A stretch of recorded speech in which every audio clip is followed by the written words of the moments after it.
ओम नमो भगवते वासुदेवाय। ओम नमो भगवते वासुदेवाय।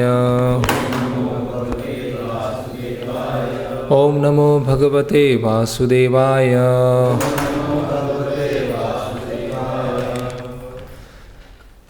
श्रीमद् भागवतम स्कंद 9 अध्याय 10 भगवान रामचंद्र की लीलाएं, जो कल हमने श्लोक देखा था, श्लोक क्रमांक 11।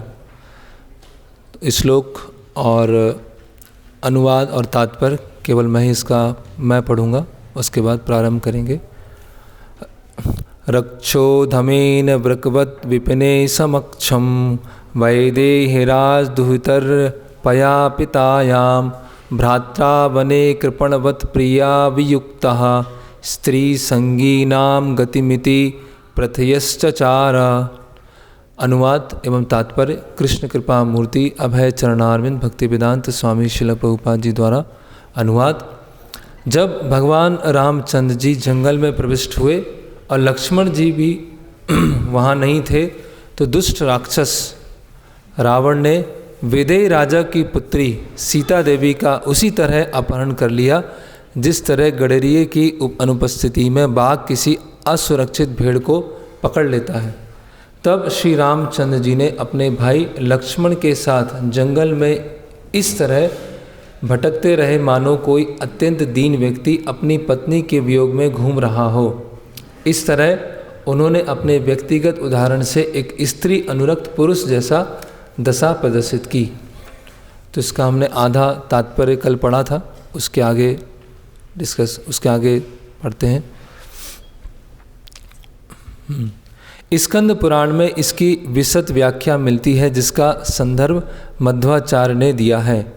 नित्य पूर्ण सुख ज्ञान स्वरूपो सो यतो विभु अतोस्य राम इताख्याया तस्य दुखम कुतोण्वपि तथापि लोक शिक्षार्थम दुखो दुख वर्तितम अंतर्हिता लोक दृष्टा सीताम आसीत स्मरण्यवा ज्ञानार्थम पुनर्नित्य संबंधा स्वात्मना श्रिया अयोध्याया विनिर्गच्छन् सर्वलोकस्य चेश्वरा प्रत्यक्षम तु श्रिया सार्धम जगामानादिरव्यया नक्षत्रम मास गणितम त्रयोदश सहस्त्रकम ब्रह्मलोक समम चक्रे समस्तम क्षितिमंडलम रामो रामो रामेति सर्वेषाम अभवत् तदा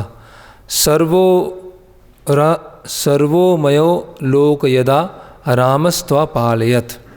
वस्तुतः रावण द्वारा सीता का अपहरण असंभव था।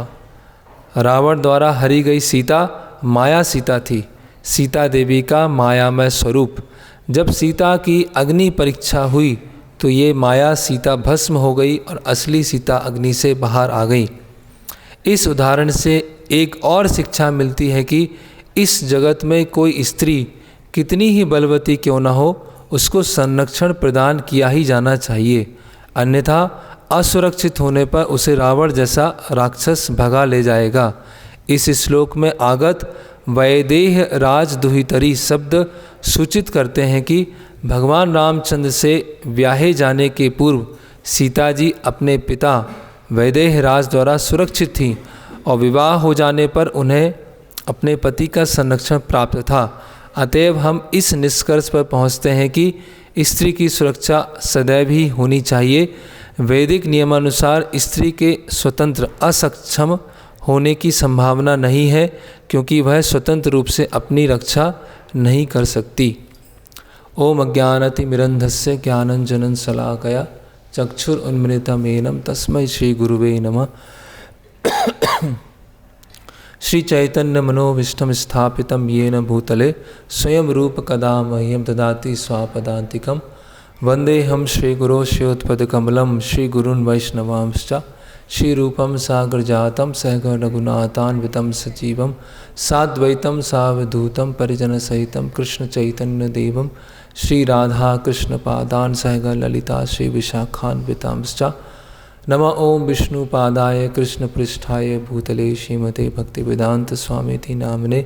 नमस्ते सारस्वते देवे गौरवाणी प्रचारणे निर्विशेष शून्यवादी पाश्चात्य देशे तारणे। जय श्री कृष्ण चैतन्य प्रभु नित्यानंद श्री अद्वैत गदाधर श्रीवासादि गौर भक्त वृंद।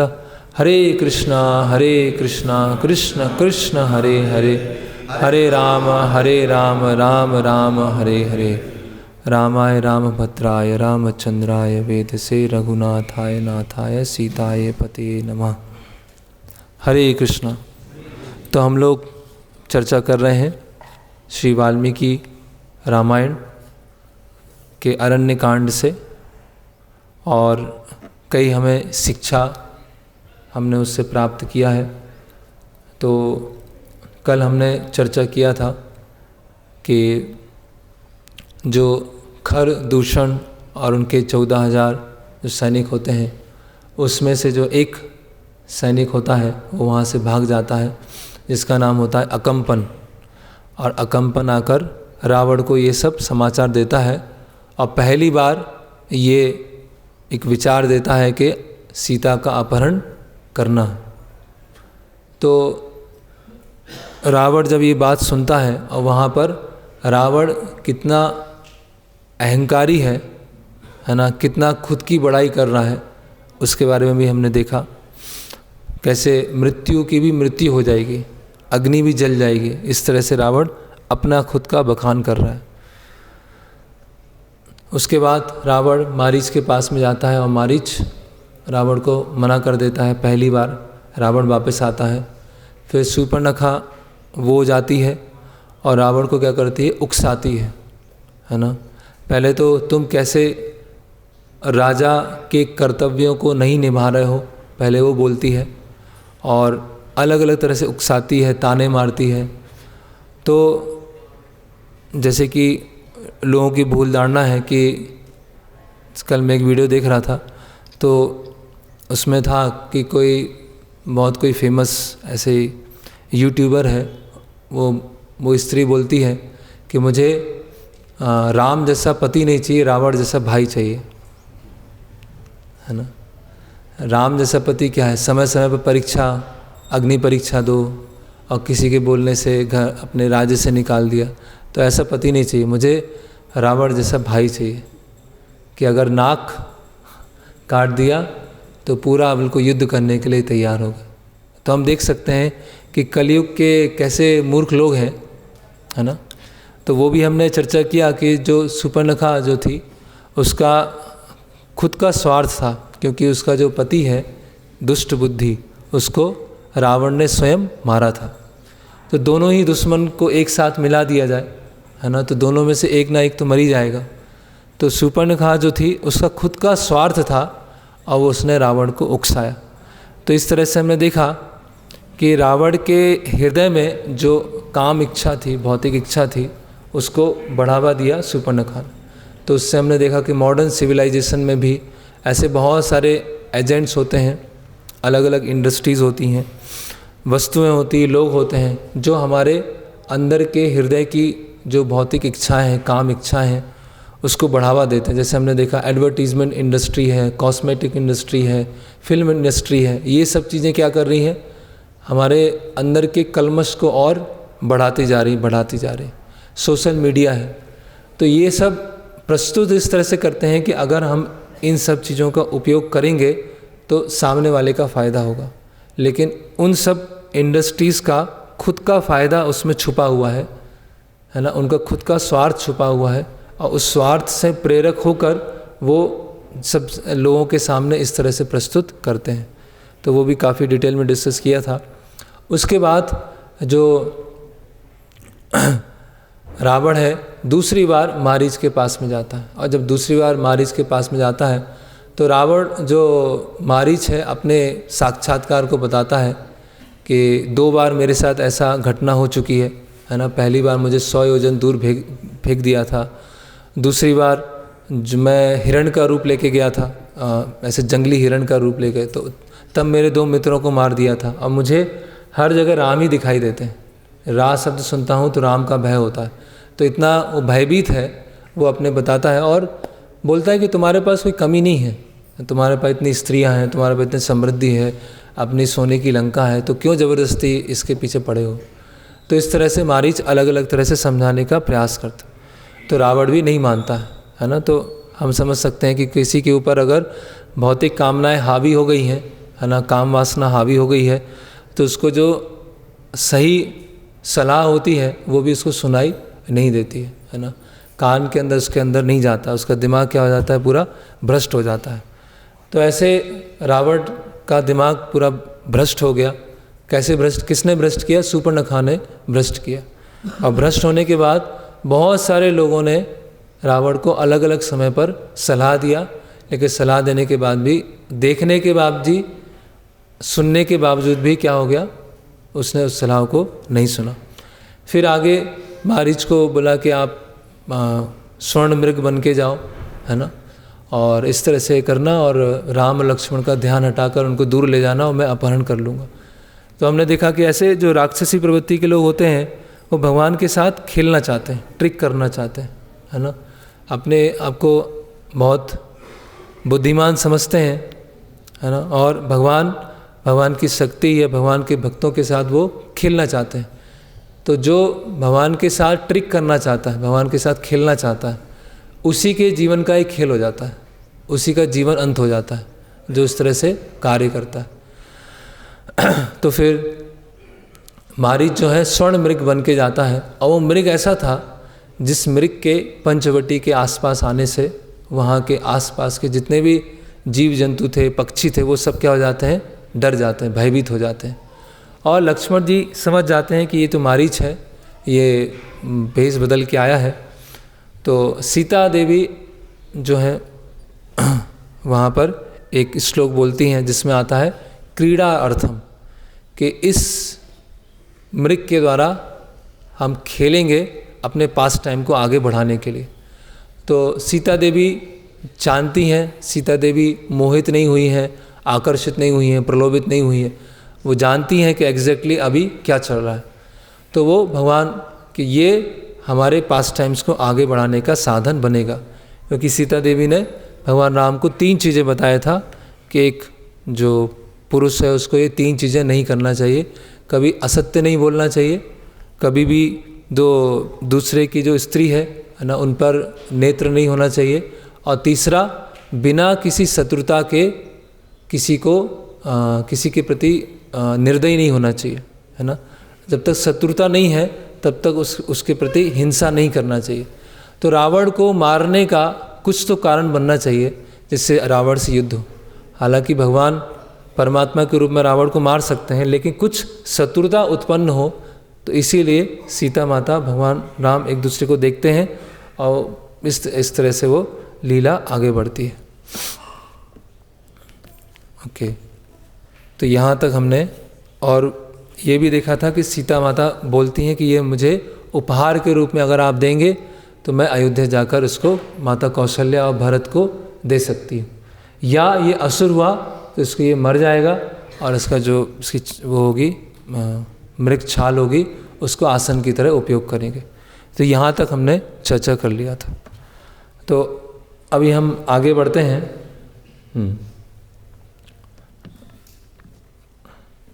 तो भगवान राम लक्ष्मण जी को बोलते हैं कि तुम चिंता मत करो, है ना, अगर ये राक्षस भी है, अगर ये मारीच भी है, तो इसको मैं आज ही मार दूंगा। 2 बार तो बच चुका है, लेकिन आज अगर ये ऐसा कर रहा है तो उसको मार दूंगा और चिंता करने की आवश्यकता नहीं है। तो तुम, मेरी ये आज्ञा है कि सीता जो है उनको पहरा देना, है ना, उनकी सुरक्षा करना, और यहाँ से बिल्कुल भी जाना मत। ये पंचवटी में जो पर्णकुटी है वहाँ से बिल्कुल जाना मत, यहीं पे सुरक्षा देते रहना, और मैं थोड़ी देर में इसको पकड़ के या मार के आता हूँ। तो भगवान अपना धनुष उठाते हैं, तलवार उठाते हैं, बाण रखते हैं, और उस हिरण को उसका पीछा करना चालू करते हैं। तो जब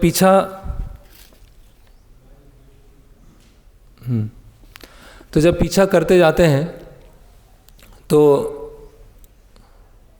जो मारीच है वो समय समय पर भगवान राम के डर से गायब हो जाता है कि भगवान कहीं बाण से मार न दें। और जब वो गायब होता है तो रावण के भय से फिर प्रकट हो जाता है कि कहीं रावण ना मार दे मुझे, है ना। तो भगवान राम से भी डर है और रावण से भी डर है। तो इस तरह से मारीच जंप करते करते गायब होते होते काफ़ी आगे तक पहुंच जाता है। अभी हम ये देख सकते हैं कि मारीच में भगवान राम के प्रति जो एक भक्ति है वो थोड़ी सी जागृत हो गई थी, थोड़ी सी जागृत हो गया था, है ना। कम से कम वो भगवान राम इतने शक्तिशाली हैं उसको वो समझ पा रहा है, भगवान राम से शत्रुता नहीं लेना है उसको वो समझ पा रहा है, उसको राम हर जगह दिखाई दे रहे हैं, चाहे भय से दिखाई दे रहे हैं, कम से कम दिखाई दे रहे हैं, है ना। तो मारीच के अंदर जो एक राम भक्ति था थोड़ा सा आ गया था, लेकिन क्योंकि गलत एसोसिएशन में था, गलत संग में था, रावण के संग में था, इसीलिए उसने रावण के प्रति वफादारी दिखाने का प्रयास किया, जो कि बिल्कुल भी आवश्यक नहीं थी। तो जब यहाँ आता है म्रियमाणस्तु मारीचो जहो ताम कृतिमो तनुम स्मृत्वा तद्वचनम रक्षो तद्यो तेन तु लक्ष्मणम। तो जब भगवान राम अपना पूरा बाण निकाल देते हैं और मारीच को मारने वाले होते हैं तो अंतिम में मारीच को क्या याद आता है? भगवान राम याद नहीं आते हैं, उसको क्या याद आता है कि रावण को मैंने वो आश्वासन दिया था कि मैं इस तरह से कार्य करूँगा, राम को दूर ले जाऊँगा और दूर ले जाने के बाद ऐसा कुछ वचन बोलूँगा जिससे सीता देवी और लक्ष्मण भी डर जाएं, है ना। तो यहाँ पर आचार्य अपनी टीका में लिख रहे हैं कि अभी मारीच मरने ही वाला है भगवान राम के द्वारा, जैसे कि भगवान ने जयंत के ऊपर ब्रह्मास्त्र छोड़ा था, है ना। तो मारीच के ऊपर भी क्या भगवान बाण छोड़ने वाले हैं। तो जयंत ने क्या किया, सीता देवी की और भगवान राम की शरण ले लिया, जिससे वो ब्रह्मास्त्र क्या हो गया, खत्म हो गया, न्यूट्रलाइज हो गया। तो मारीच भी ऐसा कर सकता था कि जब उसके ऊपर तीर छोड़ने वाले हैं तो भगवान राम की शरण ले लेता, क्योंकि भगवान राम ने बोला है कि जो भी मेरे शरणागत आएगा, राक्षस भी है, उसको मैं अभय दान प्रदान करूँगा। तो मारीच ऐसा कर सकता था, लेकिन मारीच का संग जो था और मारीच की जो वफादारी थी वो रावण से थी। इसकी वजह से क्या हो गया, उसको बहुत बड़ा अवसर जो मिलने वाला था वो अवसर उसने हाथ से गंवा दिया। तो यहाँ पर आचार्यगण बता रहे हैं, साधक की स्थिति बता रहे हैं। एक साधक जो है, जो भक्ति की प्रारंभ अवस्था में है, इसके अंदर राम भक्ति या कृष्ण भक्ति थोड़ी सी प्रज्वलित हुई है, थोड़ी सी अग्नि आई है और भगवान राम की, कृष्ण की थोड़ी सी वो उनकी महानता को समझ पा रहा है, उनका प्रशंसा कर पा रहा है। लेकिन अगर उसने गलत लोगों की वफादारी नहीं छोड़ी, अगर गलत असत्संग नहीं छोड़ा, तो उसकी भी स्थिति कैसी होगी, मारीच जैसी होगी, है ना। कि वो समझ गया है, कृष्ण के बारे में समझ गया है, कृष्ण की महानता के बारे में समझ गया है, उसके पास मौका भी है, अवसर भी है कि वो शरण में जा सकता है ना। लेकिन अनावश्यक रूप से वफादारी दिखाना, अरे ये तो अगर मैं भगवान की शरण में चला गया तो मेरे जो घर वाले हैं या माता पिता हैं या जो भी सगे संबंधी हैं, उनके प्रति जो मेरी वफादारी है या उनसे जो प्रभावित होकर, तो जैसे हमारी स्थिति होती है ना, डामाडोल हो जाती है, ये करें या ये करें। यहाँ पर है राम भक्ति, कृष्ण भक्ति, जिसको हमें पता है सही है, क्लियर है, पता है सही है। और यहाँ पर है ऐसे जो हमारे, चाहे वो सगे संबंधी बोले या हमारे मास्टर, कोई भी ऐसे हों जिनके प्रति हमारी क्या है, आसक्ति है। अभी आसक्ति भी है तो वफादारी भी होगी, तो उस वफादारी को निभाएं, उस आसक्ति को निभाएं, या फिर ये। तो मारीच क्या था, हृदय से कमज़ोर था। तो जो हृदय से कमज़ोर लोग होते हैं वो किस तरफ चले जाते हैं, वो राम भक्ति और कृष्ण भक्ति की तरफ नहीं जाते हैं। हृदय से कमज़ोर लोग कहाँ चले जाते हैं, इस तरफ डाइवर्ट हो जाते हैं। तो मारीच का स्थिति ऐसा हो गया। मारीच बच सकता था, भक्त बन सकता था, क्योंकि भगवान ने ऑलरेडी पहले जयंत को बचाया है, जयंत को शरण दी है। और मारीच ने खुद विश्वामित्र मुनि के यज्ञ में देखा है कि भगवान राम का कैसे, है ना। तो जब मैंने पहली बार रामायण पढ़ा था तो ऐसे विचार आया था कि भगवान राम के हाथ मरा है तो अच्छी गति उसे प्राप्त होनी चाहिए, अच्छी, ऐसे प्रश्न आया था।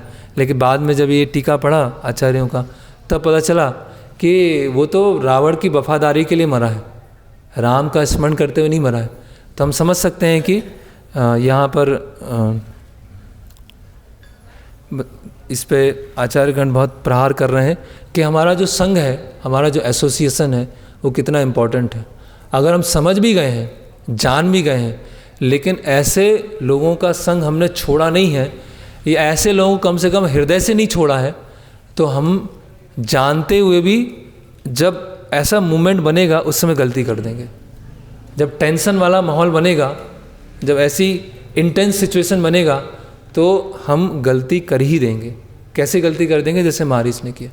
तो हमारा जो एसोसिएशन है, ऐसे असत संग त्याग ऐ वैष्णव आचार, स्त्री संगी एक असाधु कृष्णा भक्ता, कि जो असत लोगों का संग नहीं त्यागेगा वो वैष्णव नहीं बन सकता है। तो असत लोगों का संग क्या होता है? इस तरह से हमें विडंबना में डाल देता है। और विडंबना में क्या होता है?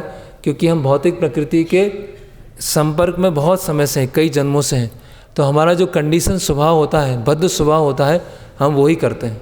सबके साथ यही है, जो हमारा बद्ध स्वभाव है वही हम करेंगे, है ना। जो कृष्ण भक्ति के लिए या राम भक्ति के लिए वो हम नहीं कर पाएंगे, बहुत मुश्किल है। उसके लिए बहुत उन्नत चेतना होना आवश्यक है। तो ये मारीच के वृत्तांत से ये काफ़ी बहुत अच्छा लगा, ये पर्सनली मुझे। तो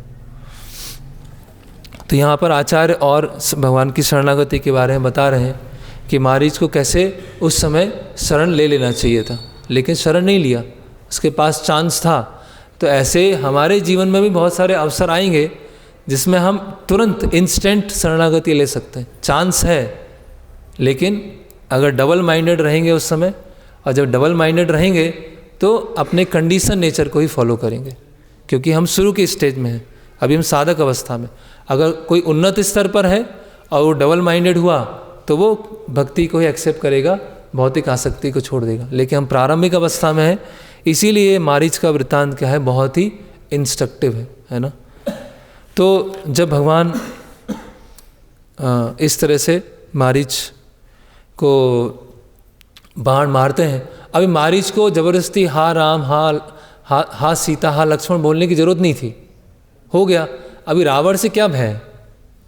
रावण से यही भय था ना, रावण मार देगा, अब तुम मर गए, तो क्यों हा लक्ष्मण हा सीता बोलने की ज़रूरत है? तो यही है, असत्संग यही काम कराता है ना। तो जैसे ही मारीच ने जोर से चिल्लाया, और इसमें वाल्मीकि रामायण में तो दूरी बताया कि कितना दूर तक, कई कोस तक मारीच भगवान राम को दूर ले गए। अभी भगवान यहाँ पर कौन सी लीला कर रहे हैं? नर लीला कर रहे हैं। तो एक मनुष्य अगर बहुत जोर से चिल्लाएगा अभी, तो कितना दूर तक चिल्लाएगा वो? बहुत दूर तक नहीं चिल्ला पाएगा, है ना। अगर सब भगवान नाम भी हैं, अगर जोर से बोलेंगे तो कितना जगह, क्योंकि भगवान क्या कर रहे हैं? नर लीला कर रहे हैं। तो जब जोर से आवाज़ आती है ना, और जन स्थान तक पहुंचती है, वहाँ पंचवटी तक पहुंचती है, तो सीता देवी जैसी सुनती हैं तो सुन के क्या हो जाती है? व्याकुल हो जाती है ना। तो लक्ष्मण जी उनको बताते हैं कि आपको परेशान होने की आवश्यकता नहीं है, ये राम की आवाज़ नहीं है, ये मारीच की आवाज़ है। राम की आवाज़ राम जैसी लग रही है, लेकिन राम की आवाज़ नहीं है। तो उसके आगे क्या होता है वो बहुत उपदेशजनक है। तो यहाँ पर हम देखेंगे, जैसे कि भागवतम का जो हमने ये श्लोक देखा कि भगवान राम विलाप कर रहे हैं, उसको दो तरीके से समझ सकते हैं। पहला तरीका यह है कि कोई स्त्री से जब बहुत अधिक अनुरक्त हो जाता है तो उसकी स्थिति क्या होती है, वो भगवान राम अपने विलाप से बता रहे हैं। और दूसरा भगवान राम बता रहे हैं कि भगवान जब अपने भक्तों से दूर होते हैं या अपनी अंतरंगा शक्ति से दूर होते हैं तो कैसे विरह का अनुभव करते हैं वो भगवान उससे बता रहे हैं। तो भगवान अपने एक पास टाइम से दो चीज़ें बता रहे हैं। अभी सीता देवी जो है, जो स्वयं महालक्ष्मी है, अंतरंगा शक्ति है, वो भी दो तरीके से व्यवहार करने वाले। पहला ये है कि जब जीव जो होता है भगवान से दूर चला जाता है तो कितना दुखी हो जाता है ना, उसकी स्थिति कितनी मतलब दुख भरी और दयनीय हो जाती है, वो सीता देवी अपने उदाहरण से बताएंगे। और दूसरा बता रही हैं सीता माता कि जब एक साधारण स्त्री क्रोध के वश में आ जाती है तो उस स्त्री की क्या स्थिति होती है, वो क्या क्या बोलती है, क्या क्या बोलती जाती है, उसकी स्थिति क्या होती है, वो सीता देवी एक बद्ध स्त्री का रोल यहाँ पर निभाएंगी। और लक्ष्मण जी को इतने ऐसे शब्द बोलेंगे, तो इसीलिए इसमें बताया गया है कि जब स्त्री जो है ना, जब क्रोधित अवस्था में होती हैं तो क्रोधित अवस्था में उनका जो कंडीशन नेचर होता है, उनकी जो बद्ध अवस्था होती है और बाहर निकल के आती है। वो कंडीशन नेचर क्या होता है और मतलब उभर के आता है। तो इसीलिए उस समय लक्ष्मण जी ने कैसे डील किया, तो ये सब वर्णाश्रम का पार्ट, ये पूरा अभी जो अध्याय है सीता चेस्टाइजेस लक्ष्मण, कि कैसे सीता देवी लक्ष्मण जी को डांटती हैं। यहाँ पूरा आचार्यगण, ये जो साधारण धर्म होता है कि कैसे स्त्री को स्त्री धर्म निभाना चाहिए, स्त्री धर्म के बारे में भी डिटेल में है इसमें। और कैसे स्त्री जब क्रोधित होती हैं तो कैसे उनके माइंड से अपना कंट्रोल चला जाता है, इंटेलिजेंस से कंट्रोल चला जाता है और क्या क्या बोलना चालू कर देती हैं, वो इसके बारे में बताया गया। और किस तरह से उनको अपने इस स्वभाव से बाहर निकलना चाहिए, इसके बारे में बताया गया है। और कोई अगर इस बद्ध अवस्था में इस तरह से बोलना चालू करती है तो जो पुरुष है उसको किस तरह से डील करना चाहिए, इसे बताया। तो इसमें हम कुछ श्लोक भी पढ़ेंगे। आर्त स्वरम तु तम भर्तुम विज्ञाया सदृश्य वने उवाच लक्ष्मण सीता गच्छ जानी राघवम। तो यहाँ बता रहे हैं कि जब सीता देवी ने अपने पति की जो आवाज़ है उस जैसे शब्द सुने, यहाँ वाल्मीकि मुनि क्या बोल रहे हैं, भर्तुम विज्ञाया सदृश्य बने। सदृश मतलब भगवान राम की आवाज़ नहीं सुनी, भगवान राम के आवाज़ जैसा सुना, सदृश्य बने। उवाच लक्ष्मण सीता गच्छ जानी राघवम, है ना। तो यहाँ पर वाल्मीकि मुनि बता रहे हैं कि सीता देवी बहुत दुखी थी, है ना, बहुत कुंठित थी। और जब उनको राम जैसी आवाज़ सुनाई दी तो उनकी कुंठा क्या हो गई और बढ़ गई, है ना, और उनकी जो चिंता है और अधिक बढ़ गई। और फिर वो लक्ष्मण जी को बहुत विवश करती है ना, बहुत फोर्स करती है वहाँ से जाने के लिए, है ना। तो यहाँ बताया गया है कि अनावश्यक रूप से डर, अनावश्यक, जब हम जो एक बद्ध अवस्था में, या स्त्री के स्वभाव के बारे में बताया जा रहा है, बद्ध अवस्था में जब चिंता अनावश्यक रूप से चिंता होती है और अनावश्यक रूप से डर होता है, एक कंडीशन स्टेज बद्ध अवस्था में ऐसी स्थिति बनती है। तो उस समय जिस तरह से हम बिहेव करते हैं, व्यवहार करते हैं, वो बहुत अनुचित होता है। नाहि में हृदय स्थाने जीवितम वाम तिष्ठति क्रोशता परमार्थस्य श्रुता शब्दों मया भृशम। तो बता रहे हैं, सीता देवी बता रही हैं कि मेरा मन धैर्यवान, मैं बहुत परेशान हूँ अभी, है ना, और ये शब्दों को सुनकर मैं बहुत दुखी हो गई हूँ, है ना। फिर यहाँ बता रहे हैं कि तुम लक्ष्मण, तुम अभी तुरंत जाओ, और तुमने ये आवाज़ नहीं सुना, इतना दूर से आवाज़ आया, इसीलिए जाओ। यहाँ बता रहे हैं रक्षसाम वसमापन्नम सिंहानिवा गोवृषम। जिस तरह से एक बैल को शेर घेर लेते हैं, एक बैल को बहुत सारे शेर घेर लेते हैं, ऐसे उसी तरह से राम को बहुत सारे राक्षसों ने घेर लिया है ना। तो अनावश्यक चिंता होना, टेंस, चिंता में आकर बहुत ज़्यादा अनावश्यक चिंता होना, ये एक बद्ध स्वभाव बाहर आ रहा है ना।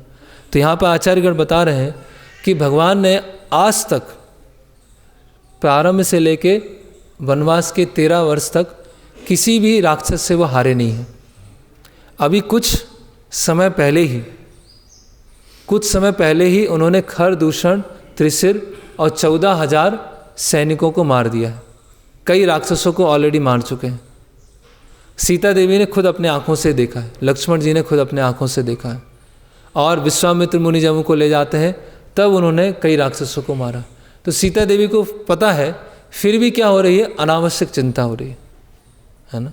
तो यहाँ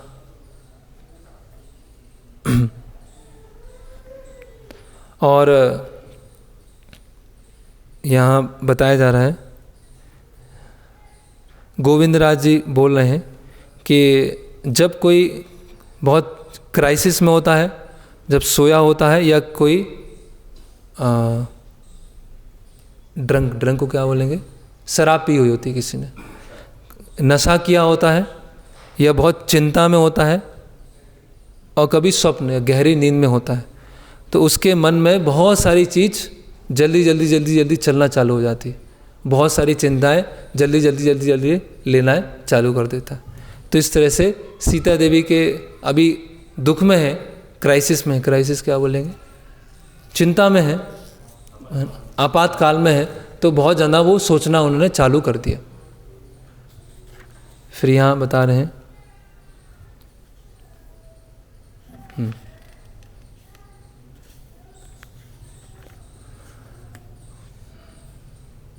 तो जब सीता देवी ने ऐसा कहा कि लक्ष्मण यहाँ से जाओ तुरंत, तो लक्ष्मण जी क्या बोलते हैं, लक्ष्मण जी मना कर देते हैं कि मैं तो यहाँ से नहीं जाने वाला, है ना। तो यहाँ पर बताया जा रहा है, आचार्यगण लिख रहे हैं, इस श्लोक के आगे जो भी बताया जाएगा वो सीता माता ने लक्ष्मण को इर्रेशनल मतलब इर्रेशनल, जो भी कठोर और तर्कहीन शब्द बोले, लक्ष्मण जी को जो भी कठोर और तर्कहीन शब्द बोले हैं, वो इस बात को बताता है कि जब स्त्री क्रोध में आती है तो तर्कहीन और कठोर शब्द बोलती है। ये मतलब उसका कोई लॉजिक नहीं होता है, उसका कोई तर्क नहीं होता है, उसका कोई आधार नहीं होता है, लेकिन वो आरोप पे आरोप लगाना चालू कर देते। तो इसमें जितना भक्ति वाला स्वभाव आएगा उतना हम ये बद्ध स्वभाव से हमारा क्लियर होता जाएगा, बद्ध स्वभाव क्या हो जाएगा, खत्म हो जाएगा। और जितना भक्ति का स्तर कम होगा, चेतना का स्तर कम होगा, उतना बद्ध स्वभाव आगे बढ़, चाहे वो स्त्री हो या पुरुष हो। ये स्त्री के प्रसंग में चल रहा है। तो जितना हमारा बद्ध स्वभाव है और वास्तविक स्वभाव है भगवान की सेवा करना, गुरु की सेवा करना। अगर वो स्वभाव ऊपर है तो बद्ध स्वभाव नीचे होकर धीरे धीरे प्यूरीफाई हो जाएगा। और अगर हमारी चेतना लो है, चेतना निम्न स्तर पर है, तो ये बद्ध स्वभाव हमारे ऊपर हावी हो जाएगा, है ना। तो फिर आगे क्या बोलते हैं, सौमित्रे मित्र रूपेण भ्रातुस्तमसि शत्रुवत्। तो क्या बता रहे हैं कि लक्ष्मण तुम अपने भाई के मित्र नहीं हो, तुम क्या हो, शत्रु हो, है ना। और तुम्हें बिल्कुल भी चिंता नहीं हो रही है कि तुम तुरंत यहाँ से जाओ। अभी लक्ष्मण जी को ये बोलना कि तुम राम के शत्रु हो, ये तो तर्कहीन बात है, ये तो कुछ है ही नहीं, है ना।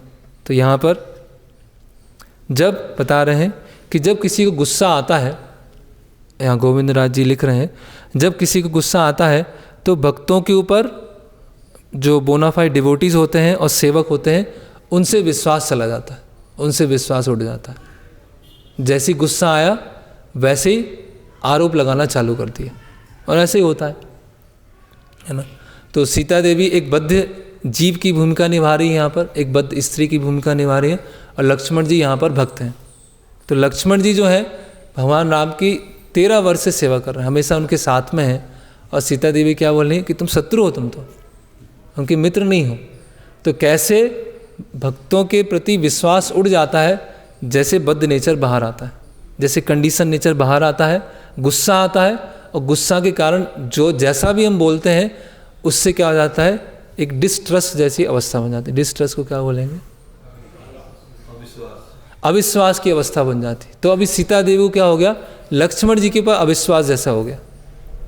हालांकि हुआ नहीं है, इसीलिए दोनों स्तर पर रामायण चल रही है कि कैसे इस संसार में रहा जाए और कैसे भक्तों के बीच में आदान प्रदान होता है, वो भी हम देखेंगे।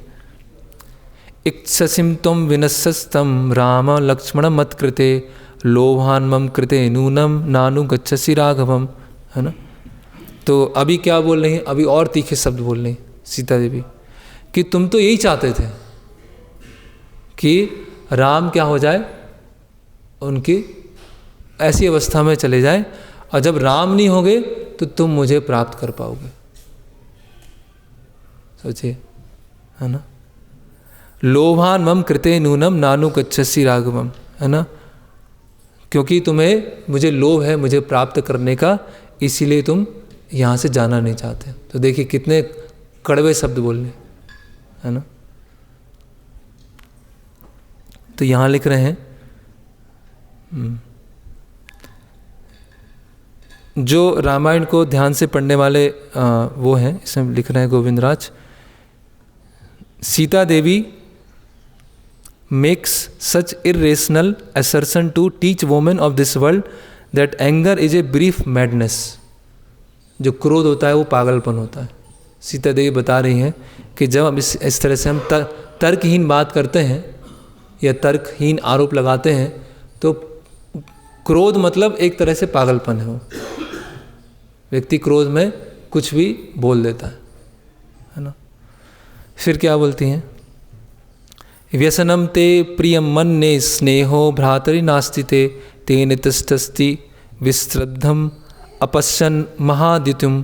तो बता रहे हैं कि तुम्हें तो अच्छा लग रहा होगा, अभी तुम बहुत खुश हो गए, ये सब भगवान ऐसे विपत्ति में है, तुम्हें तो बहुत प्रसन्नता हो रही होगी, अंदर ही अंदर खुश हो गए, है ना। तुम्हें अपने भाई के प्रति कोई अफेक्शन नहीं है, कोई स्नेह नहीं है तुम्हें, है ना, और तुम बिना चिंता के यहाँ खड़े हुए हो, है ना, और तुम्हें बिल्कुल लग भी नहीं रहा है कि अपनी भाई की सुरक्षा करने के लिए वहाँ पर जाओ। तो इस तरह से फिर से सीता देवी बोलती हैं। तो यहाँ फिर गोविंदराज बता रहे हैं कि उनका जो क्रोध है समय के साथ और बढ़ता जा रहा है, और अधिक क्रोध समय के साथ बढ़ता जा रहा है, बढ़ता रहा है, बोलती जा रही, बोलती जा रही। फिर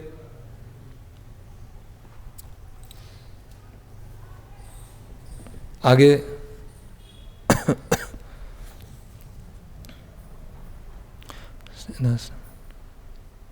फिर सीता देवी यहाँ बोलती हैं कि तुम तो इसी दिन का इंतज़ार कर रहे थे, 13 साल से 13 वर्षों से इसी घटना का प्रतीक्षा कर रहे थे कि ये मौका कब मिलेगा, है ना।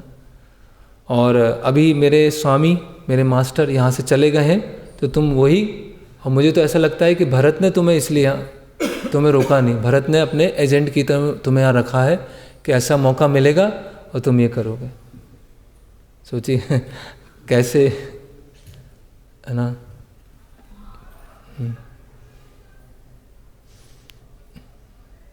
फिर यहाँ पर अभी लक्ष्मण जी जो हैं, पहले उनको समझाने का प्रयास करते हैं।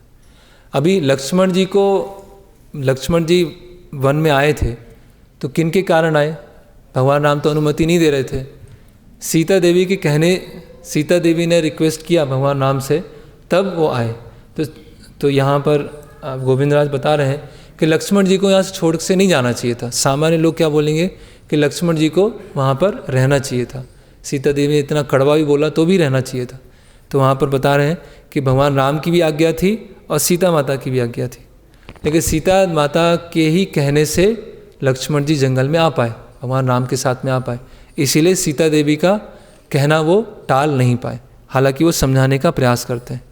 तो यहाँ पर आगे जो तो सीता माता के आँखों में अश्रु आ जाते हैं और रोने लगती हैं, और लक्ष्मण जी यहाँ बोलते हैं कि आप चिंता मत कीजिए, है ना, जो राम हैं आपके पति हैं, नाग, असुर, गंधर्व, देव मनुष्य, राक्षस, कोई भी उनके सामने खड़ा नहीं हो सकता है, कोई भी उनके सामने टिक नहीं सकता है।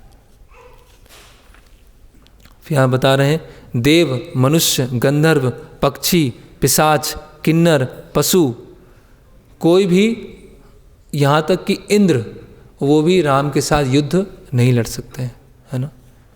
अवधा समरे रामो नैवम त्वं वक्तुम अर्हसि, है ना।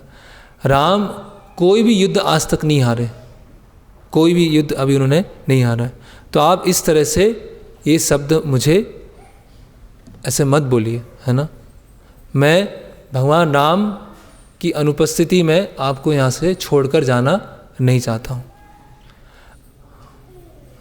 फिर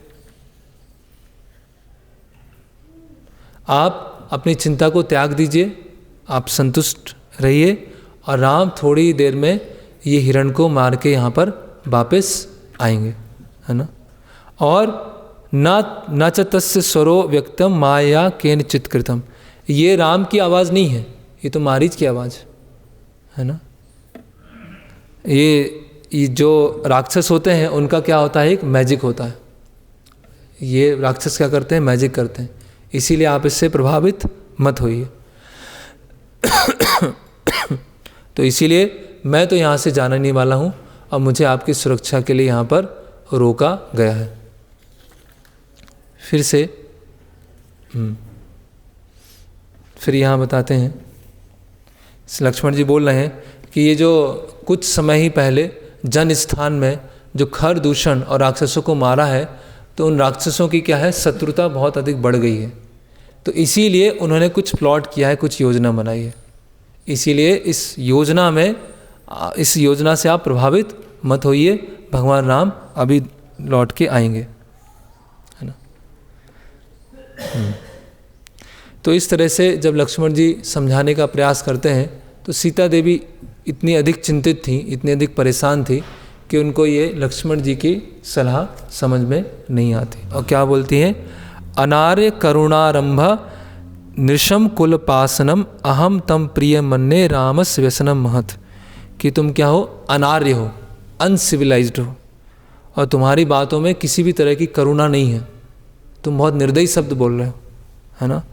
और तुम अपने कुल के ऊपर क्या हो, कलंक के समान हो, जो तुम इस तरह से बात कर रहे हो। और तुम्हें इतना अच्छा लग रहा है, इतने तुम प्रसन्न हो कि ये जो विपत्ति आई है खुद के ऊपर लेना नहीं चाहते, इसके बस भगवान राम को छोड़ना चाहते हो, तुम्हारा ये स्वभाव है। इस तरह से सीता देवी बोलती हैं।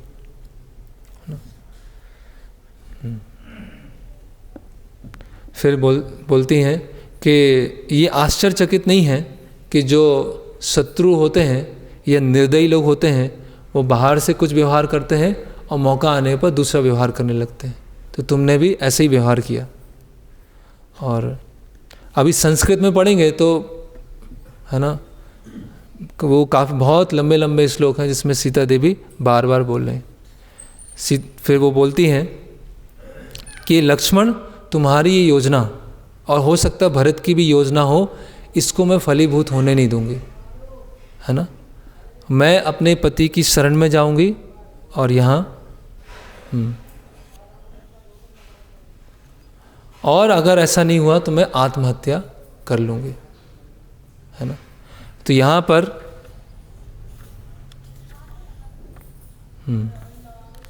गोविंद राज जी बोल रहे हैं, ऐसे रामायण में 3-4 जगह आता है जहाँ पर स्त्रियाँ आत्महत्या की धमकी देती हैं, सुसाइड की धमकी देती हैं। और जहाँ जहाँ वो सुसाइड की धमकी देती हैं, वहाँ आगे चल के बहुत समस्या हो जाती है।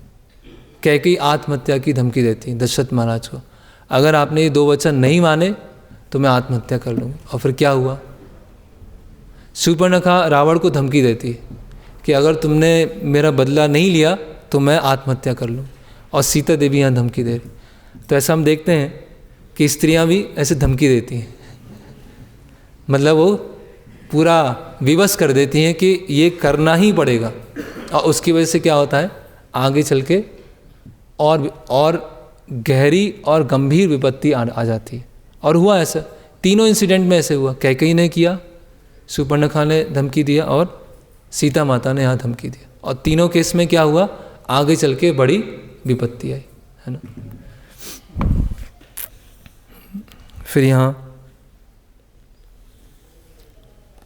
बता रहे उत्तरम नोत्सहे वक्तुम दैवतम भवति म।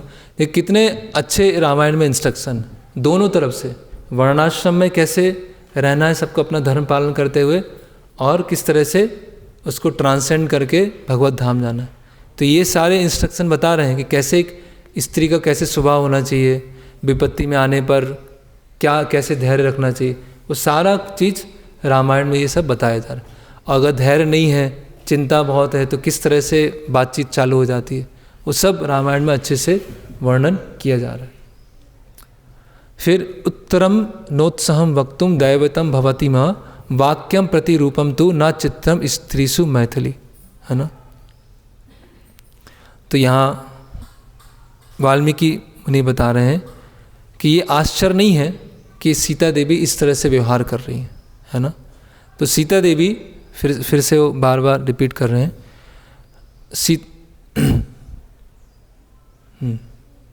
सीता देवी इस तरह से जो व्यवहार कर रही हैं ये आश्चर्य नहीं है, और ये इसके बारे में और भी जगह शास्त्रों में बताया गया। जैसे उर्वशी जो है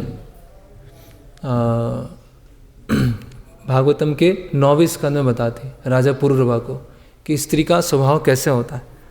तो उसमें अभी हमें ये नहीं समझना चाहिए कि भक्तों के परिप्रेक्ष्य में बताया गया, ये बद्ध स्वभाव के बारे में बताया गया।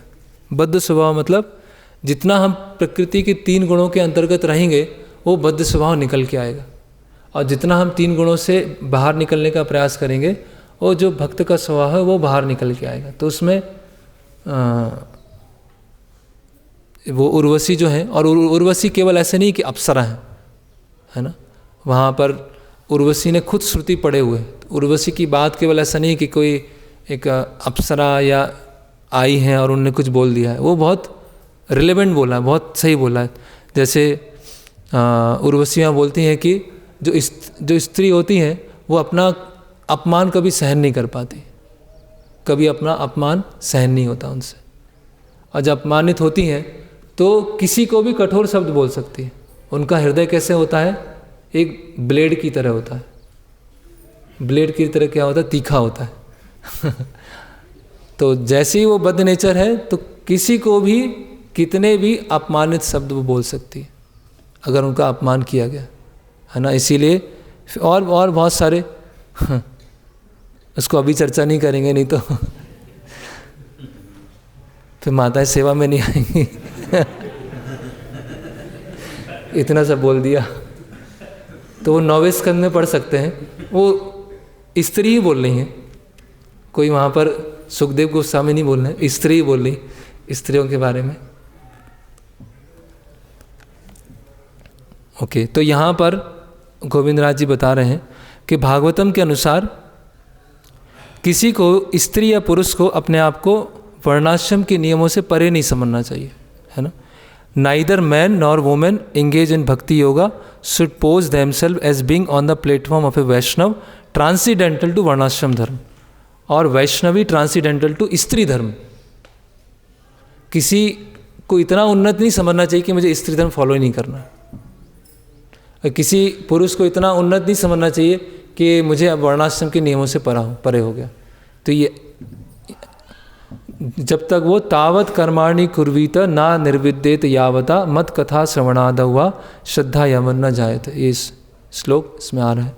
तो हम समझ सकते हैं कि जो वर्णाश्रम धर्म है वो किस लिए है, हमारे जो बद्ध स्वभाव है उसको प्यूरिफाई करने के लिए, हमें रेडी करने के लिए है, जिससे हम श्रवण कीर्तन अच्छे से कर सकें, आत्मा की क्रियाओं को कर सकें।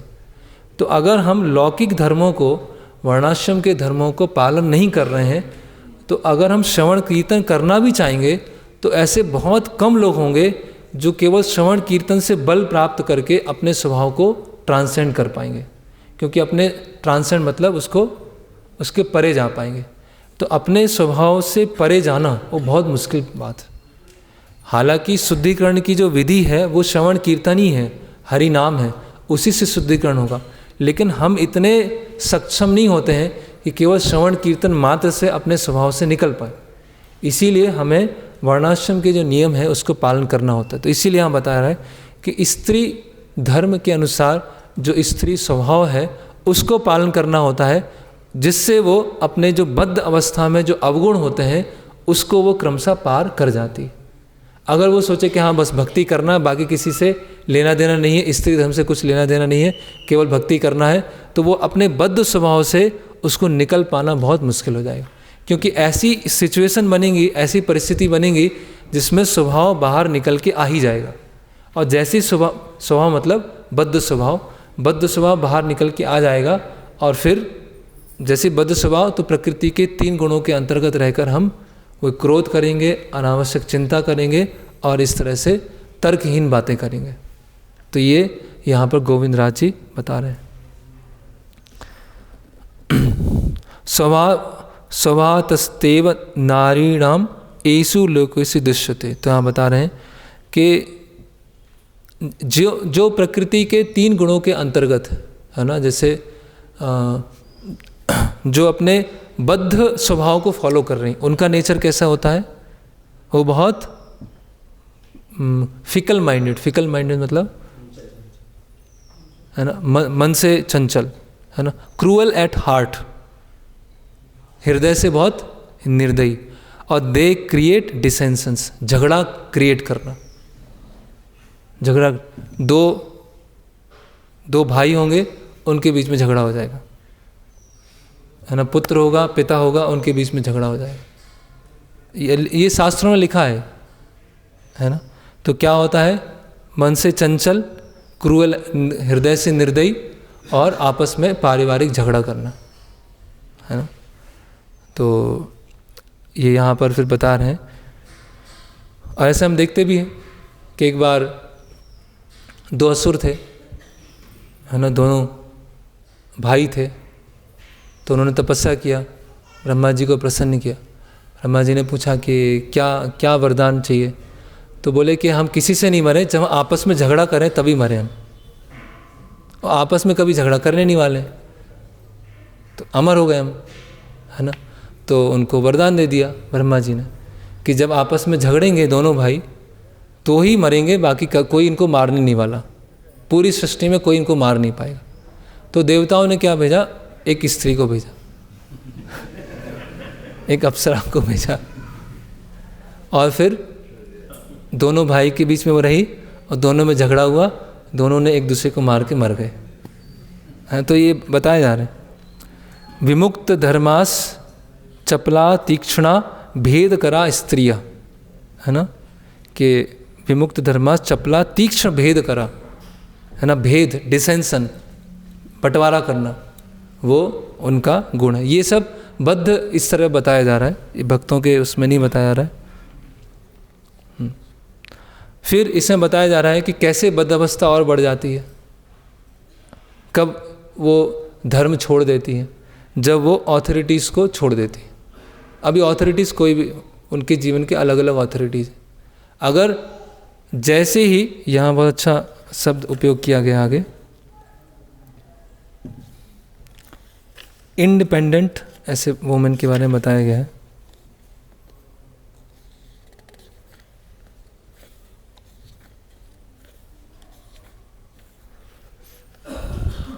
मिल नहीं रहा है।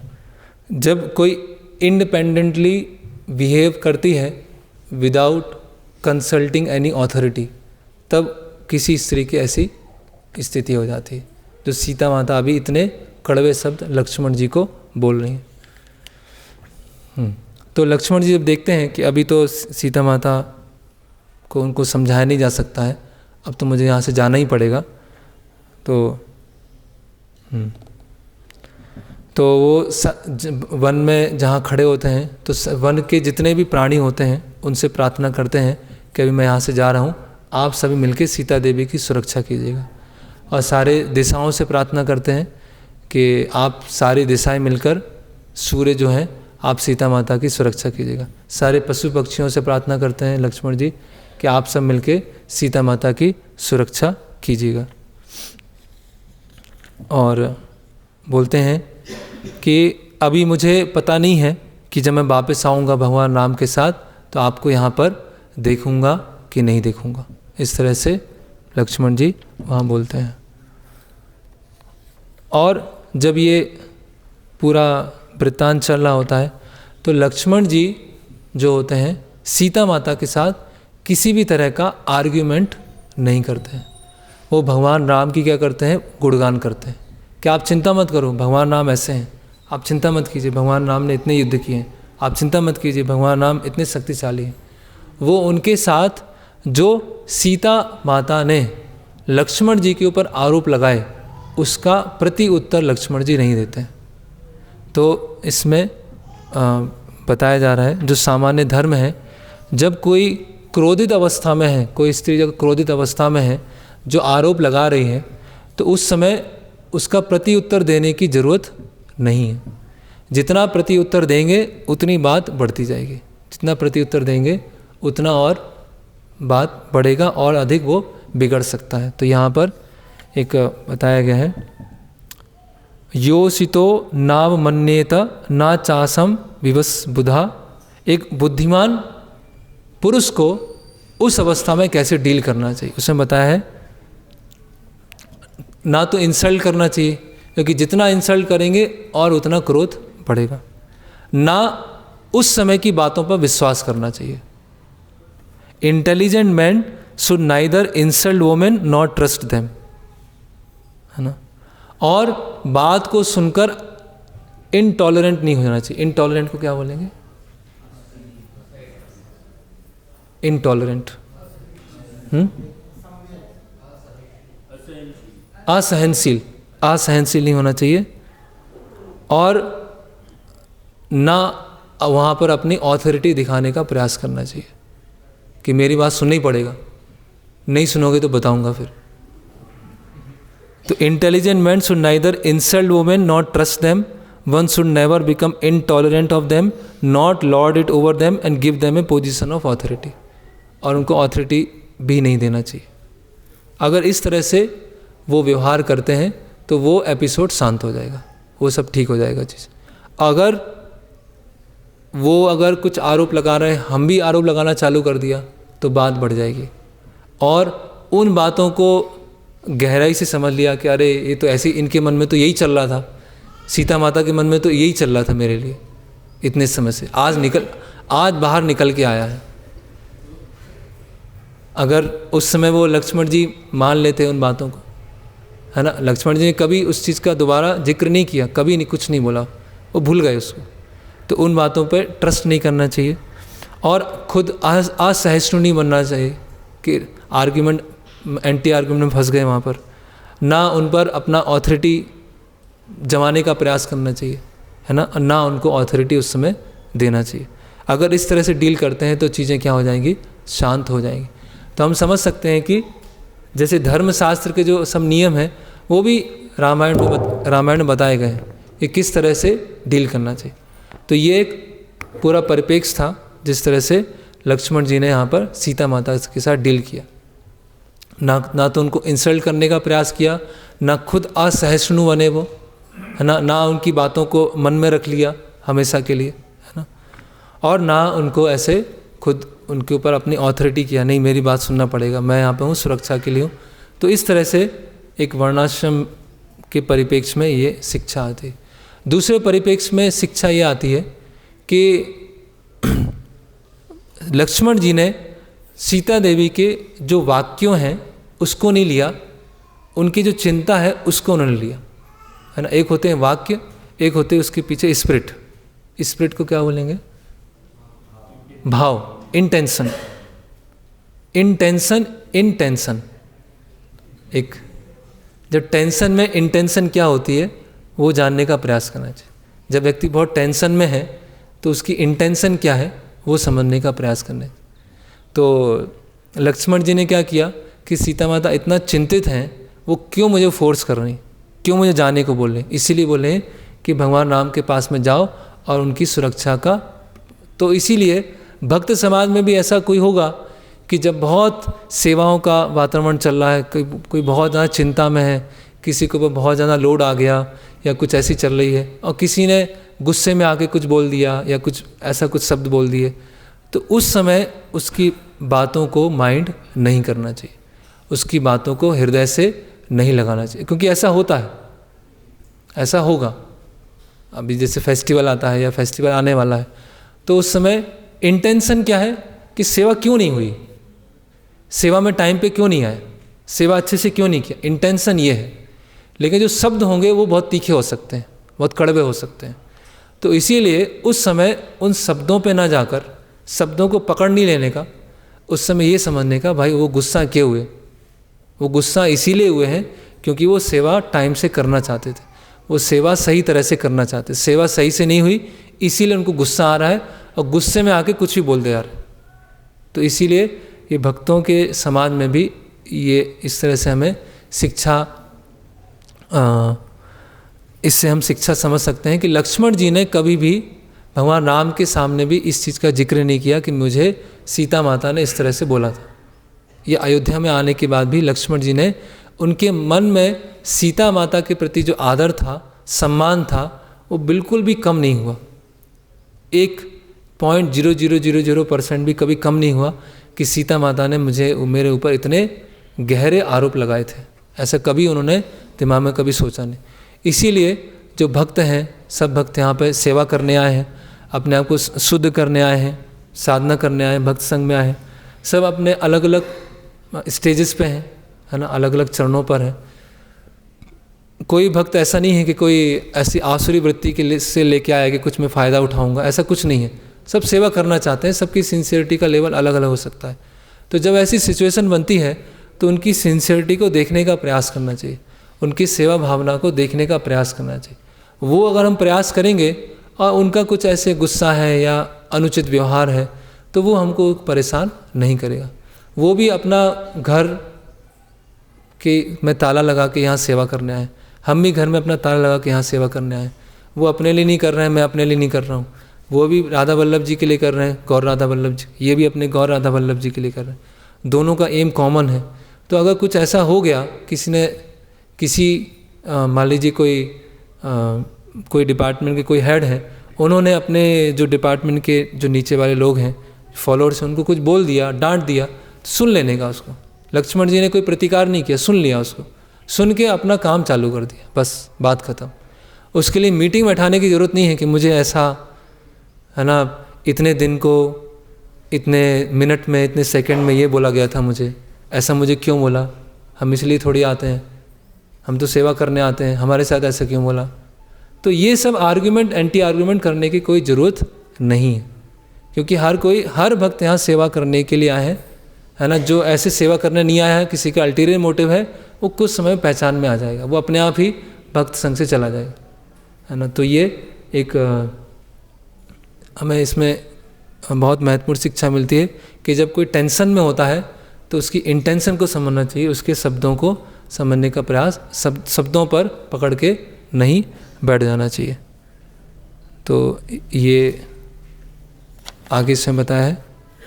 ओके, तो अभी आगे आने वाला जो सेक्शन है उसमें हम देखेंगे कि भगवान राम अभी किस तरह से एक साधारण व्यक्ति की तरह व्यवहार करेंगे। और इसमें एक ये भी है, एक शिक्षा और है, तीसरी शिक्षा और है कि सेवक ने अगर सारे कार्य अच्छे से किए हैं तो भी उसको डांट पड़ सकती है, जैसे लक्ष्मण जी ने 13 वर्ष तक एकदम परफेक्ट सेवा किया, सब कुछ अच्छे से किया है, फिर भी सीता माता ने कठोर शब्दों में डांटा। और जब लक्ष्मण जी भगवान राम के पास वहाँ जाएंगे तो भगवान राम लक्ष्मण जी को डांटेंगे। सोचिए कैसी स्थिति है, यहाँ से भी डांट, वहाँ से भी डांट। तभी तो लक्ष्मण जी भगवान राम के पास में है ना। क्यों है, हम राम दरबार में देखते हैं तो भगवान राम है, लक्ष्मण जी, सीता माता, तीनों क्यों खड़े वहाँ पर? क्योंकि लक्ष्मण जी ऐसे सेवक है, सीता माता यहाँ से डांट रही हैं और भगवान राम बोले तुम क्यों छोड़ के आ गए, तुमको बोला था ना, तुम ज़्यादा बुद्धिमान बनते हो। फिर भगवान राम, उसको भी हम कल देखेंगे कि भगवान राम लक्ष्मण जी को डांट रहे हैं, बहुत बुरी तरह से डांट रहे हैं। लक्ष्मण जी ने सुन लिया, क्योंकि लक्ष्मण जी समझ रहे हैं कि भगवान क्यों डांट रहे हैं, क्योंकि भगवान मेरे पे आरोप नहीं लगा रहे, भगवान को सीता देवी की सुरक्षा की चिंता है, इसीलिए मुझे इस तरह से बोलना है। तो सेवक बनना आसान बात नहीं है। सेवक बनना कोई आसान चीज़ नहीं है ना। तो जो सेवक बना है, जिसने सेवक का रोल लिया है, उसको ऐसा हर तरह से उसको रिफाइन करने का प्रयास किया, उसको परिष्कृत करने का प्रयास किया जाए। उसके अंदर जो अशुद्धि है, तो ऐसे कई बार होता है जो भगवान राम लक्ष्मण जी को इस तरह से डांटते हैं। लेकिन ये जो अवस्था है, ये जो पूरा एपिसोड चल रहा है, वो लक्ष्मण जी के लिए बहुत ज़्यादा वो था, क्योंकि इसमें दोनों ने उनको बहुत कटु शब्दों में डांटा है। तो ये कुछ शिक्षाएं हैं रामायण से। कल हम देखेंगे किस तरह से रावण आता है और सीता देवी का अपहरण करता है। तो राजा कुलशेखर ने भी ये सुना था, सब हम सब भी सुन रहे हैं। जब राजा कुलशेखर ने सुना तो उनकी क्या स्थिति हुई, वो तो पूरा तलवार लेके निकल गए युद्ध करने के लिए। तो हमारी ऐसी स्थिति नहीं है ना। तो ऐसा हम प्रार्थना करते हैं भगवान राम से, सीता माता से, कि हम भी रामायण को पढ़ने में, सुनने में राजा कुलशेखर जैसे पहुंच जाएं कि वो रामायण है पूरा हम सामने, ऐसे हमारे सामने चल रही है, उस तरह से हम देख पाए। हरे कृष्णा कृष्णा कृष्णा हरे हरे, हरे राम राम राम हरे हरे। किन्हीं का कोई प्रश्न है, कुछ पूछना है?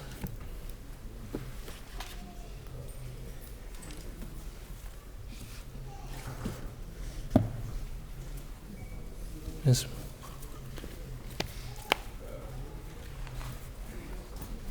सेवक को जब बहुत बार आराम करती है तो अक्सर ऐसा भाव डेवलप हो जाता है कि अथॉरिटी का काम है बोलना, या एक कान से सुनना, दूसरे से निकालना। तो यहाँ पर हम देख रहे हैं लक्ष्मण ने जो स्पीड थी वर्ड्स के रिगार्डिंग, इसको कैच किया। ये रिसेप्टिव मूड कैसे विकसित किया जाए? तो प्रश्न है कि जो अथॉरिटी, प्रभु जी टेम्पल कमांडर है, इसीलिए उसको अनुभव कर रहे हैं। तो जो अथॉरिटी हैं जब बार बार डांटती हैं, तो जिनको डांटा जाता है वो ऐसे सोचते हैं इनका काम है डांटना, हम एक कान से सुनेंगे दूसरे कान से निकाल देंगे। तो ये कैसे इस चीज़ को हम इम्बाइब कर सकते हैं? तो हम समझ सकते हैं कि जो भी अथॉरिटी हैं, जो भी डांटने वाले हैं, कोई व्यक्तिगत लाभ के लिए तो बोल नहीं रहे, या व्यक्तिगत उनको कुछ उसमें मिलने वाला है, वही भगवान की सेवा के लिए बोल रहे हैं। गुरु के मार्ग निर्देशन में रहते हुए वो सेवा में अन्य भक्तों को लगाना चाहते हैं, तो वो उनका थैंकलेस जॉब है ना। जैसे माता पिता का भी क्या होता है, शुरुआत के स्टेज में थैंकलेस जॉब होता है कि जो पुत्र है, वो पुत्र पुत्री वो समझ नहीं पाते हैं कि माता पिता उनके लिए, उनको बड़ा करने के लिए बहुत सारे कष्ट ले रहे हैं। तो उसी तरह से जो गुरु हैं वो शिष्यों को भक्ति में आगे बढ़ाने के लिए बहुत सारे कष्ट लेते हैं, बहुत सारे सेक्रीफाइस करते हैं। तो समय के साथ, तो इसीलिए जो अथॉरिटीज़ हैं या जो ऐसे बोलने वाले हैं, वो भी इस चीज़ को अपने ऊपर थैंकलेस जॉब लेके चलें कि वो उस भावना को समझ पाए या नहीं समझ पाए, लेकिन भगवान ने मुझे इस सेवा में रखा है, जो भी मेरे अधीनस्थ हैं उनको मुझे अच्छे से अच्छे गाइडेंस में रखना है, अच्छे से अच्छे उनको समझाने का प्रयास करना है और भगवान की सेवा में नियुक्त करना है। तो वो उनकी तरफ से हो जो सेवा देने वाले हैं। और दूसरा है जो, और इस स्पिरिट को हमें अपने अंदर लेना है कि कोई भी सामान्यतः भक्त अपने कोई स्वार्थ के लिए कोई बोलता नहीं है ना। ठीक है, कभी कभी ऐसा हो सकता है आउट ऑफ फॉल्स को किसी ने बोल दिया, लेकिन ऐसे बहुत कम होता है। उसके पीछे भी सामान्यतः ये है कि सेवाएं कैसे सुचारू रूप से चलें, कैसे हमारा साधना अच्छे से हो, कैसे सेवा अच्छे से हो। तो इसीलिए कोई अगर बोल रहे हैं और डांट भी रहे हैं तो हमें उसमें चुपचाप सुन लेना चाहिए। और चुपचाप सुनने से एक ये भी लाभ होता है कि जो डांटने वाले हैं उनको भी बाद में समझ में आता है कि मुझे इतना नहीं डांटना चाहिए था, मुझे इतना नहीं बोलना चाहिए था। और जहाँ पर एंटी आर्ग्यूमेंट चालू हो जाते हैं तो किसी को अपनी गलती फिर समझ में नहीं आती है ना। तो इस तरह से हमें ये इस चीज़ को अपने आत्मसात करने का प्रयास करना चाहिए कि अगर ऐसे डांटा भी गया है तो भी हमें उसको सुन लेना है ना। तो डांट हम किसको सकते हैं? जिसको अपना समझ रहे हैं उसी को डांटेंगे। किसी को रोड पे चलते हुए तो किसी को डांटेंगे नहीं कि तुमने ऐसे क्यों कर दिया, तुमने कचरा क्यों फेंक दिया। किसी को ऐसे डांटेंगे, मान ली किसी ने प्रसाद लिया और ऐसे पत्तल फेंक दिया किसी ने, तो हम उसको नहीं बोलेंगे, जो पत्तल उठा के डस्टबिन में डालने वाले उनको बोलेंगे कि तुमने सेवा अच्छे से क्यों नहीं की। तो कहीं ना कहीं उसे अपना समझ रहे हैं, अपना समझ के डांट रहे हैं। तो इसीलिए कि जो डिवोटी हैं या ऑथोरिटी हैं या जो प्रभु जी हैं, वो संबंध के आधार पर हमें ये अपने ऊपर बर्डन ले रहे हैं कि डांट रहे हैं, और डांट के वो नाराज़ भी हो जाएंगे तो भी उनको सिखाते रहेंगे। वो ऑथोरिटी अपने ऊपर उस बर्डन को अपने सिर पर ले रहे हैं। और कोई प्रश्न?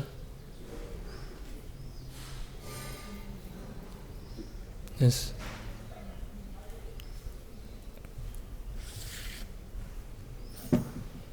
तो ये वाल्मीकि रामायण सबको पढ़ना चाहिए।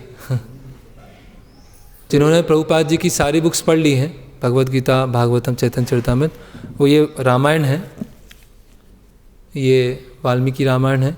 ये एक श्री रूप रघुनाथ पब्लिकेशन है, जिसमें एक विद्वान गौरांग प्रभु हैं, उन्होंने रामायण का प्रिंट किया है। तो इसमें जो बाल कांड है वो 3 खंड में है। ऐसी 3 पुस्तक हैं बाल कांड की। अयोध्या कांड की 5 पुस्तकें और अरण्य कांड की 3 पुस्तक है। ये अरण्य कांड का दूसरा वॉल्यूम है। तो समझ सकते हैं कि अरण्य कांड तक उन्होंने 5, 3, 8, 11 पुस्तकें आ गई अरण्य कांड में। मतलब भागवतम से ही बड़ी होने वाली है रामायण। तो इतना सब कुछ है, पूरा नेक्टर है, ये अमृत का सागर है। अगर ये पढ़ना है, सेवा करना है, और कुछ सोचने का टाइम ही कहाँ बचा, और कुछ करने का टाइम क्या बचा। तो इसको हम पढ़ेंगे तो बहुत वर्णाश्रम और भक्ति दोनों को अच्छे से हम समझ पाएंगे। यस प्रभु, इस संदर्भ में हम देख सकते हैं कि माता सीता ने जिस प्रकार से क्रोध किया, और फिर आप अपने समझाए कि जो नारी का स्वभाव ऐसा होता है। तो और फिर एक बताया कि जो बद्ध जीव में ऐसा ना कोई व्यक्ति ऐसा बिहेव करता है। फिर हम बोलते हैं कि भक्त के जैसे भागवत में भी बहुत सारे नारियों के वर्णन आते हैं, इस प्रकार के उनका स्वभाव होता है। फिर हम बोलते हैं कि जो भक्त हैं, वैष्णव हैं, उनके लिए प्रयोजन नहीं है। कितनी मात्रा में भक्त हैं वो? जितनी मात्रा में भक्त हैं उतनी मात्रा में इस स्वभाव से निकल गए। जी। तो जब माता सीता ने स्वयं उन्होंने इस प्रकार से रिएक्ट किए, तो साधारण पुरुष नारी उनसे एक्सपेक्ट कर सकते हैं कि वो अपने उससे निकल के, मतलब हम ये बोले कि कोई अगर बहुत ऊंची भक्त है, कोई माता जी है, तो उस सिचुएशन में ऐसा रिएक्ट नहीं करना चाहिए था। जब स्वयं माता सीता ने उसको ऐसे रिएक्ट नहीं कर पाए। नहीं, देखिए माता सीता, ये दोनों स्तर पे हम सीख रहे हैं ना। माता सीता ने बद्ध जीव की भूमिका निभाई, बद्ध जीव जैसा व्यवहार नहीं किया उन्होंने ये बताया, जैसे गोविंद राज जी बता रहे हैं कि एक बद्ध जीव स्त्री शरीर में जो है, वो जब क्रोध आता है, चिंता आती, तो किस तरह से व्यवहार करते हैं। सीता माता का तो पूरा भगवान राम के प्रति जो प्रेम है, उसके कारण उन्होंने लक्ष्मण जी को बोला। ऐसा नहीं कि सीता देवी ने बद्ध जैसा व्यवहार किया। जैसे भगवान राम विलाप किए, तो भगवान राम बता रहे हैं कि स्त्री आसक्ति की वजह से ये समस्याएं आती, लेकिन भगवान राम को थोड़ी समस्या आई है। तो ऐसे सीता देवी ने ऐसे 3 मोड्स में आकर रिएक्ट किया है। उस तरह से नहीं चल रहा है। ये तो हमें सिखाने के लिए, समझे आप, डिफरेंस समझे। तो सीता देवी प्रकृति के 3 गुणों में आकर एक बद्ध स्त्री के स्वभाव की तरह बात कर रही, वो ऐसा नहीं है। उन्होंने बात किया लक्ष्मण जी को वहाँ से भेजने के लिए। ये वास्तव में सीता माता और लक्ष्मण जी के बीच में बातचीत हुआ। लेकिन इससे शिक्षा हम ये लेते हैं, जब कोई गुस्से में होता है तो इस तरह से वो बात करना चालू करता है। इसका मतलब ये नहीं है कि मैं भक्त तो सीता जैसी हूँ, लेकिन मैं भी ऐसे कर सकती हूँ। ऐसा नहीं हुआ कि कोई सीता देवी भी ऐसा कर सकती तो मैं भी ऐसा कर सकती हूँ। ये यहाँ बात नहीं चल रही। डिफरेंस समझे?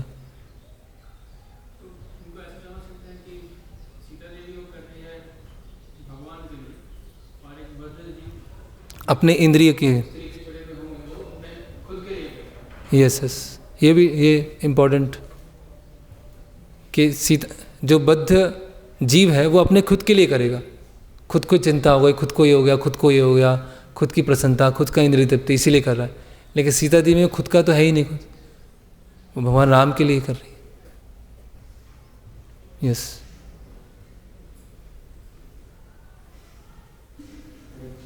तो ये वो गोविंद राज्य के बारे में कुछ रेफरेंस ले लेते बता सकते हैं? क्या रेफरेंस?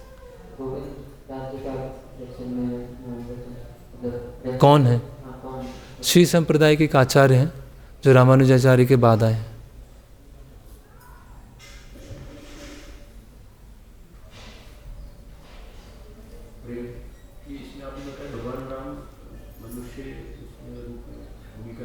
हाँ, नर लीला कर रहे हैं।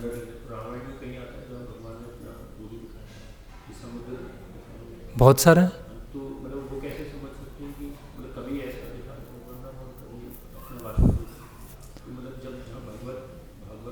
कहीं भगवत्ता दिखा रहे हैं और कहीं नर लीला है।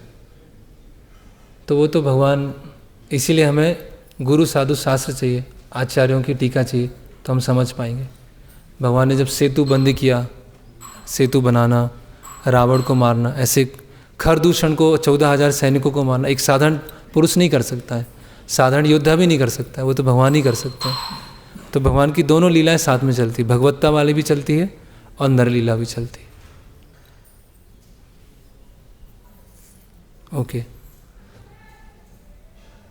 हरे कृष्णा कृष्ण कृष्ण हरे हरे, हरे राम राम राम हरे हरे। भगवान श्री रामचंद्र की जय, श्री वाल्मीकि रामायण की जय, श्रीमद् भागवतम की जय।